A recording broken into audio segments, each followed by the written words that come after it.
Team USA is ready to light the way in Rio. Do you live in a Zika zone? We'll show you how to find out.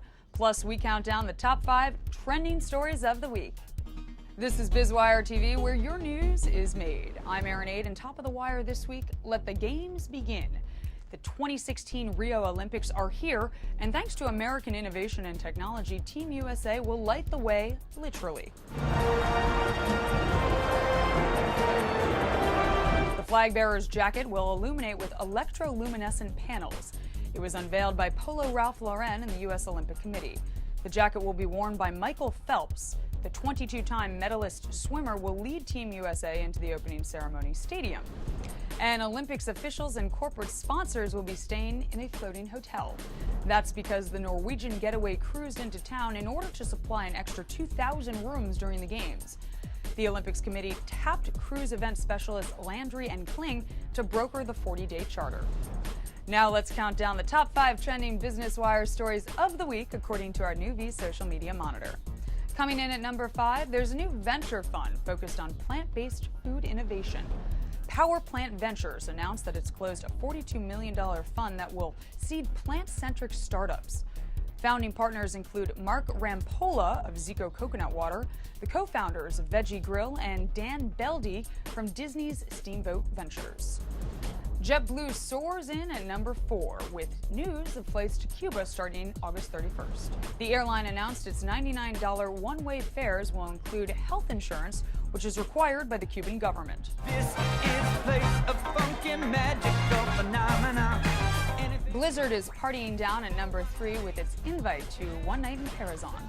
The video game developer announced the new disco-loving level to its Hearthstone Heroes of Warcraft franchise.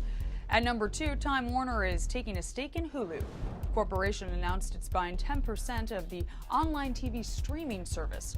Time Warner is joining Walt Disney, 21st Century Fox, and Comcast, and says it will launch its networks on Hulu in 2017. And the number 1 top trending BusinessWire story of the week is Nike. The company reached over 34 million people when it launched the Nike Plus app.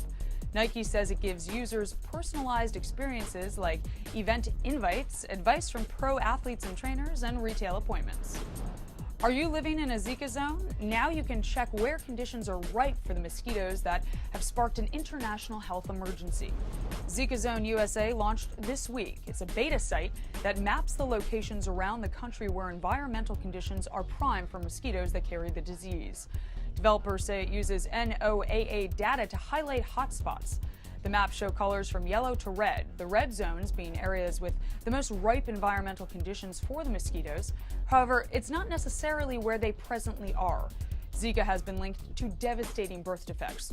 Earlier this week, the CDC issued a historic warning telling pregnant women and their partners not to travel to a specific neighborhood in northern Miami where mosquitoes are actively spreading Zika. On to some quick biz hits. Thinking about buying a car online? Well, now you can take a test drive virtually.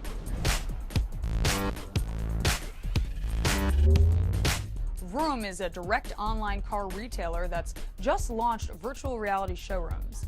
The e-commerce company says customers can check out available cars and take 360-degree view test drives, all using HTC's Vive headsets. Vroom has set up showrooms in Dallas, Houston, and Phoenix with more planned. That may sound like a jet, but it's actually an all-electric car that flew down the track at 205.6 miles an hour. Genovations says that its extreme electric car, or GXE, broke the land speed record for an all-electric vehicle.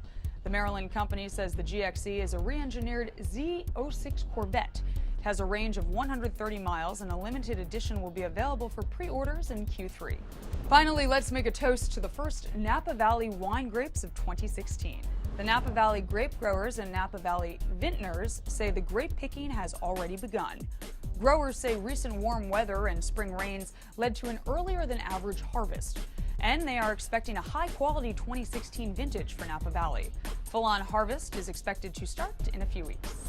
Be sure to check out new episodes of BizWireTV and the Accelerator Report every Friday and Sunday on BizWireTV.com. I'm Erin Ade, and I'll see you next time on BizWireTV.